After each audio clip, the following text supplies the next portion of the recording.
Muchas gracias a todos por estar ahí, por escucharme. Mi charla va a suponer un contrapunto, ¿no? a la que hemos visto, a la que hemos escuchado antes, porque, bueno, sin llegar al tecnooptimismo, pues sí que es un poco más positiva, sin quitarle valor al anterior, a mí me toca, yo soy el director del Centro de Inteligencia Artificial de la Universidad de Valladolid, y me toca hablar en positivo de una herramienta que está ahí y que seguirá estando, y que creo que tiene que ser una herramienta que sirva para multiplicar los resultados en términos de investigación y en términos de transferencia desde la universidad hacia la sociedad, sin negar que hay lados oscuros y hay muchos, ¿no? No todos los que hay han sido nombrados en la presentación anterior, pero los hay y muchos.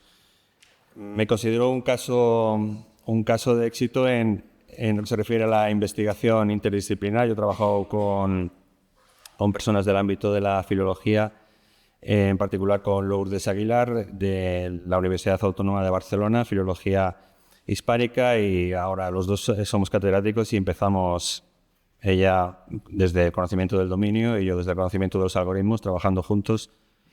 Y al final pues nos ha ido bien a los dos, ¿no? Entonces esa experiencia está ahí, no son casos únicos. Después contaré también casos de éxito aquí en esta universidad, también en esta misma facultad, y creo que es una línea de actividad que no debéis descartar. Sobre inteligencia artificial o sobre humanidades, también felicitaros por hablar del tema, no solamente porque hay que hablar del tema, se habla mucho y hay que tener protagonismo, sino porque tenéis autoridad para hablar del tema. Vemos que la inteligencia artificial, que se ha venido considerando como un dominio, como una tecnología aplicable a las ciencias exactas, a las ingenierías, pues sobre todo desde la erupción de ChatGPT, pero antes ya había bastantes herramientas que también trabajaban en estos ámbitos, se han metido en ámbitos que son propios de las humanidades. Estoy hablando no deja de escribir ChatGPT, no deja de plantear argumentos, no deja de emitir juicios, no deja de posicionarse donde antes los humanos eran, donde estábamos de forma exclusiva, ¿no? Y estamos hablando también de que son capaces de generar imágenes o incluso cuestionar o emitir juicios sobre la calidad de determinadas obras de arte, ¿no? Entonces, la posición o el punto de vista desde facultades como esta, como humanidades, pues es más que pertinente, ¿no? Estamos en los albores de posicionamientos totalmente en contra de la inteligencia artificial, de departamentos universitarios e incluso de centros universitarios. Voy a ir dando esas pildoritas, pero estamos en el recorrido que llevo hablando del centro de inteligencia artificial. Te encuentras también con centros que dicen esto no. Entonces, es una posición también complementaria. La inteligencia artificial no se va a ir, pero bueno, cada uno se puede posicionar, y también la historia nos enseña, ¿no? Y también la historia nos enseña, porque no es la primera vez que aparecen tecnologías disruptivas y no es la primera vez que hay movimientos negativos, y bueno, pues ahí estáis también, o podéis estar, y porque seguro que lo vivís, ¿no? Departamentos de humanidades, seguro que tenéis, si os interesa la inteligencia artificial, seguro que tenéis a alguien en el despacho de al lado que tiene una visión que es totalmente contraria. No voy a entrar en definiciones, ya os he hablado antes la conferencia anterior y no es el tema. Sí os quiero recomendar que os forméis, que leáis, que efectivamente está ahí por algo, y se va a quedar, y formarse es muy importante. Es muy importante porque siempre que hay movimientos de estos, hay movimientos también de charlatanes y de confusión. Y tener luz, tener conocimiento sobre un fenómeno, sobre una tecnología que os va a afectar, pues siempre es muy importante. En ese sentido,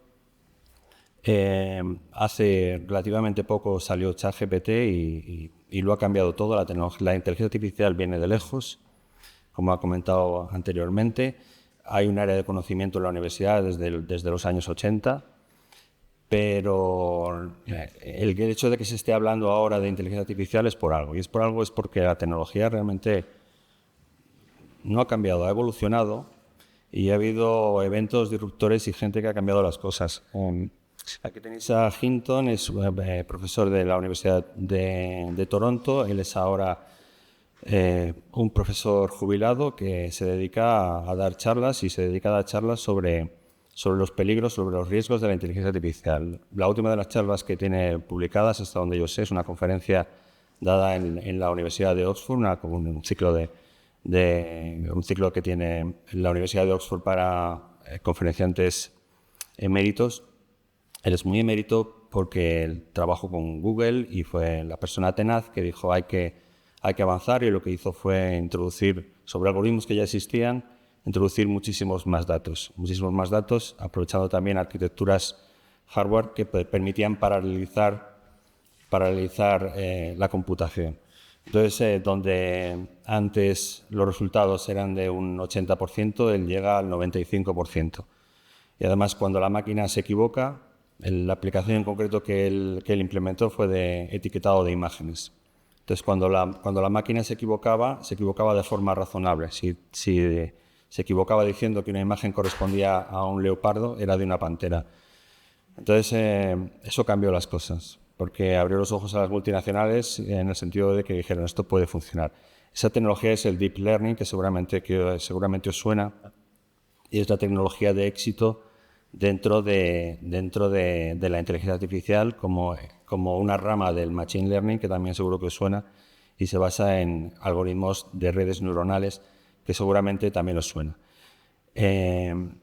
Cuidado con esto, porque cuidado a la hora de documentaros e informaros sobre la inteligencia artificial. En la conferencia anterior hemos visto, cuando hablaba de algoritmos, hemos visto el sí, entonces. Los paradigmas de reglas han quedado atrás con esta tecnología. Los paradigmas basados en reglas funcionaban peores, se apoyaban en los sistemas expertos. Aquí en esta charla aparece Chomsky, aparece Bertrand Russell, y bueno, es un poco misleading, ¿no? Digamos que podéis pensar que hay una evolución, pero os recomiendo ver el vídeo de Hinton porque se mete con Chomsky directamente, Bertrand Russell fue muy influyente en la inteligencia artificial al comienzo porque los objetivos que se buscaban era el hecho de poder, mediante la lógica, demostrar teoremas científicos, ¿no?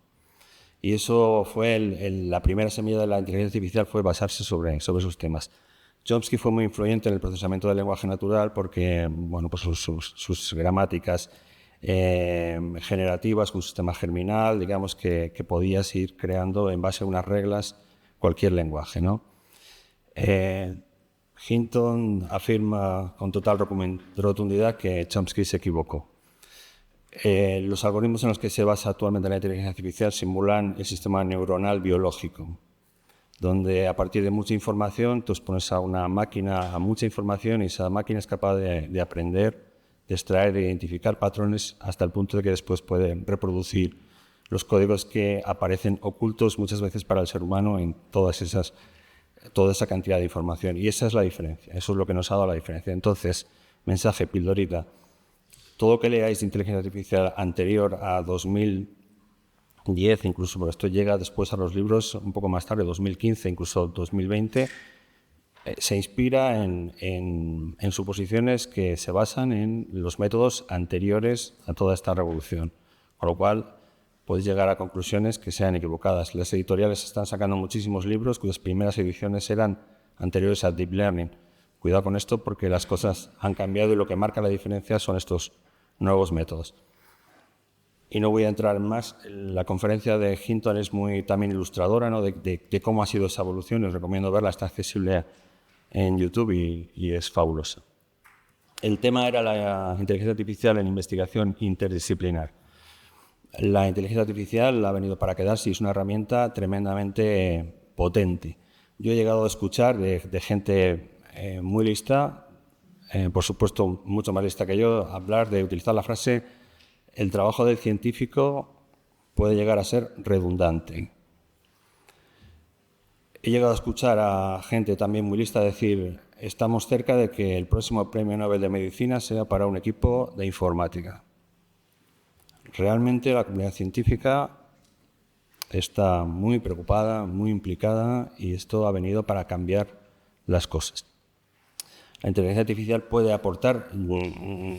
Yo el hecho de que la inteligencia artificial sustituya al científico no lo veo. Por supuesto, es una exageración, sustituirá muchísimos trabajos. El del científico creo que no, el del profesor por supuesto tampoco, pero ha venido también para ocupar actividades que actualmente son exclusivas del ser humano. En lo que se refiere a la ciencia, yo prefiero considerar que la inteligencia artificial es una herramienta, ¿no? Es una herramienta que aporta en los procesos de trabajo científico. El método científico tradicional pues, habla de observación, generación de hipótesis, análisis de datos, con toma de medidas y después descubrimiento de conocimiento contrastando esas hipótesis. La inteligencia artificial puede aportar en todos estos ámbitos, Quizá en el de generación de hipótesis, que es ese surgimiento de la idea, es lo más disruptivo. Ya sabíamos que permiten analizar datos y que permiten contrastar esas hipótesis a través de las herramientas estadísticas, esto lo sabemos desde hace más de un siglo. Pero en relación a la generación de hipótesis, el hecho de que sea la máquina la que a través de unos datos observe cosas que antes el ser humano no había observado, eso es una realidad ya en muchos ámbitos. Desde mi punto de vista, tenemos que pensar que es una herramienta que nos puede ayudar, pero también desde el punto de vista de un científico o de una persona que de humanidades podemos hablar perfectamente de ciencia, no solamente de ciencia exacta. El mensaje también que me gustaría transmitir es que hoy en día el valor está en los datos.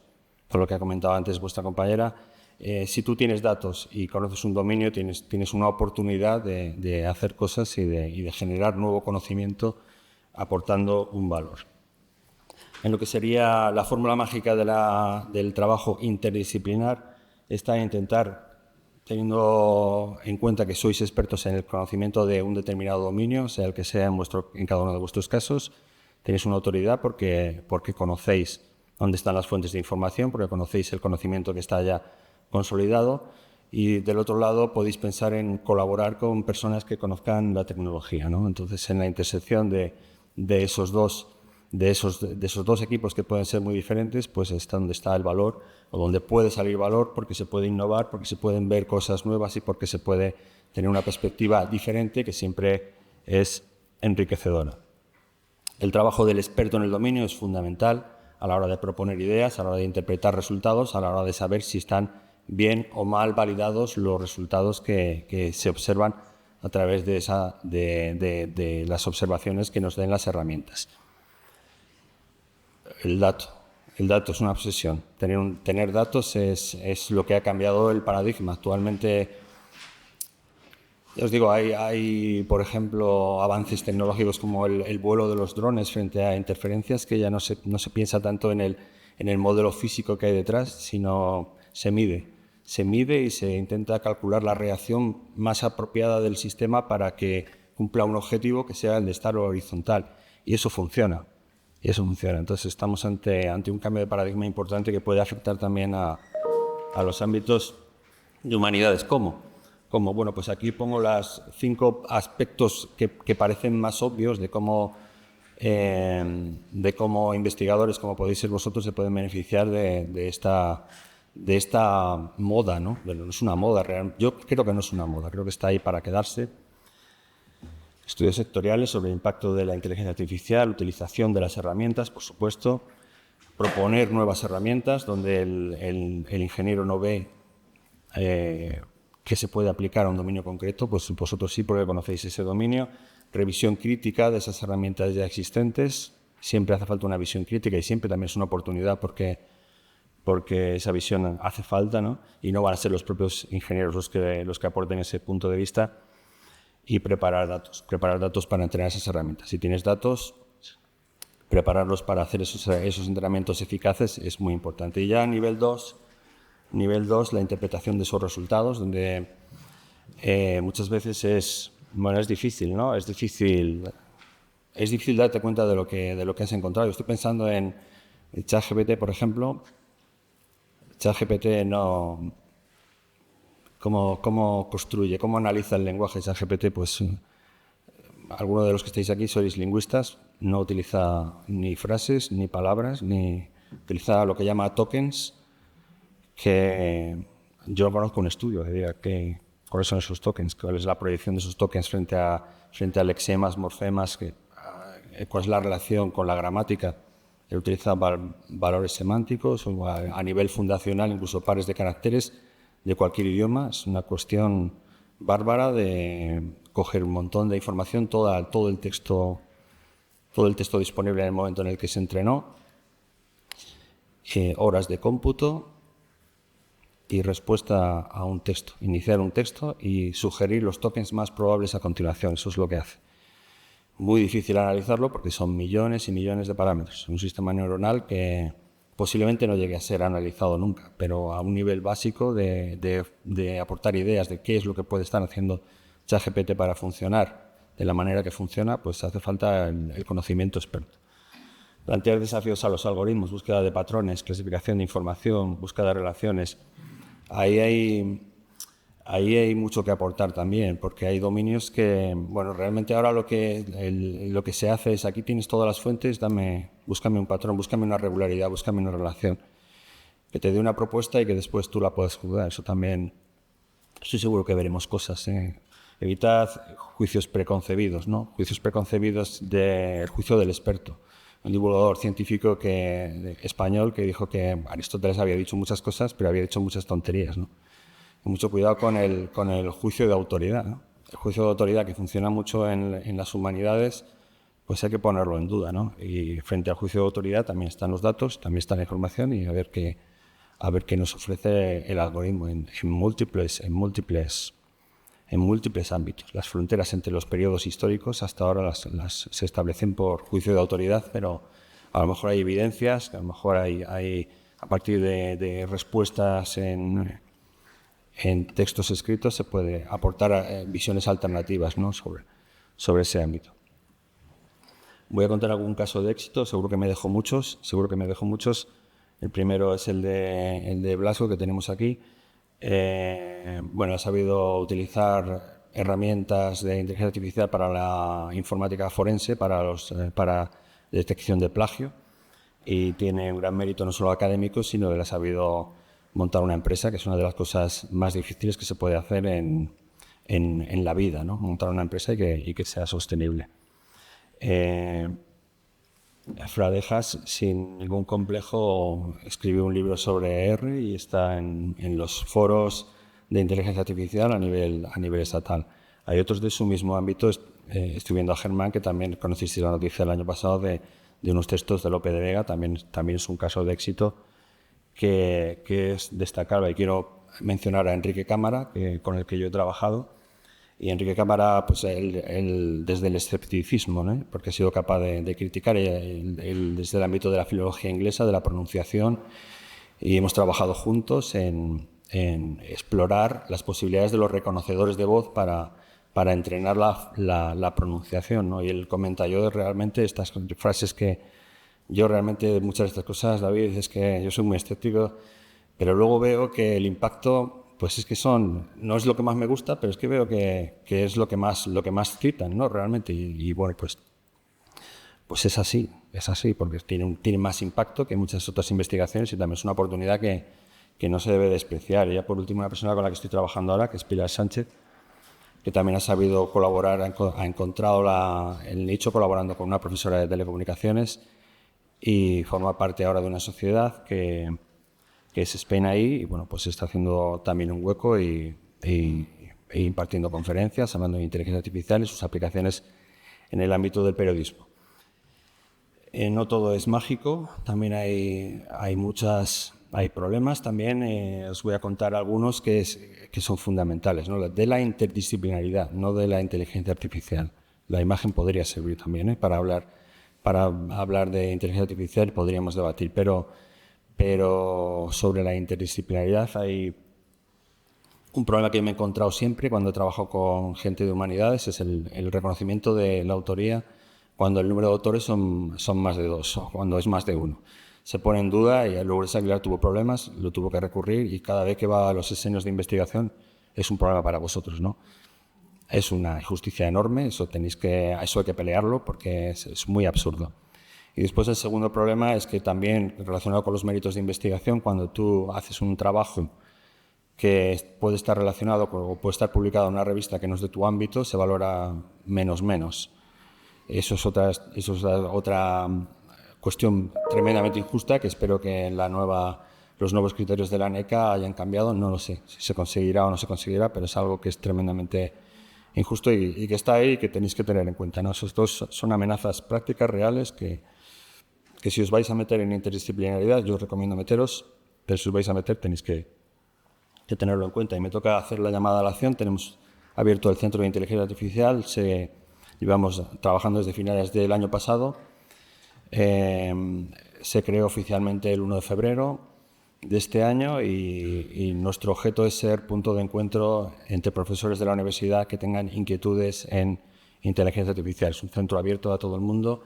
En la propia página web hay un formulario de manifestación de interés. Tenemos grupos de trabajo que intentan abordar las soluciones siempre desde una óptica interdisciplinar, teniendo en cuenta las estrategias de investigación de la Junta.